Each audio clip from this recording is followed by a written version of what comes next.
আল্লু অর্জুনের প্রতিটি সিনেমাতেই তার চরিত্রে একটি বিশেষ আবেগ থাকে, যা দর্শকদের হৃদয়ে গেঁথে যায়। আইকন মুভিতেও তার রোমান্টিক রূপটি এক নতুন রূপমাত্রা পায়। এই সিনেমায় তিনি একদম ভিন্ন ধরনের প্রেমিক, গভীর অনুভব সম্পন্ন এবং আত্মত্যাগী।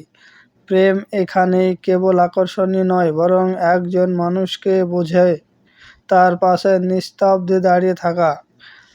আল্লু অর্জুন ও নায়িকা সম্পর্ক ধীরে ধীরে গড়ে ওঠে নরম, কোমল কিন্তু গভীর। একে অপরের চোখে ভাষাহীন ভালোবাসা প্রকাশ ফুটে ওঠে।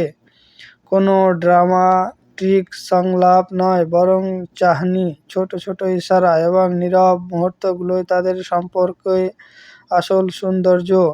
এই সিনেমার প্রেমিক দিকটি বাস্তব জীবনের অনুভবের সঙ্গে মিলে যায়, যেখানে ভালোবাসা মানে কেবল বলার বিষয় নয়, বরং বোঝার, গ্রহণ করার আর পাশে থাকার চিত্র। আল্লু অর্জুনের অভিনয় এমনভাবে হৃদয়কে প্রবেশ করে যে মনে হয় এমন প্রেম জীবনে একবার পাওয়া গেলেও জীবন সার্থক। ভিডিওটা ভালো লাগলে লাইক, কমেন্ট, সাবস্ক্রাইব করে দিবেন।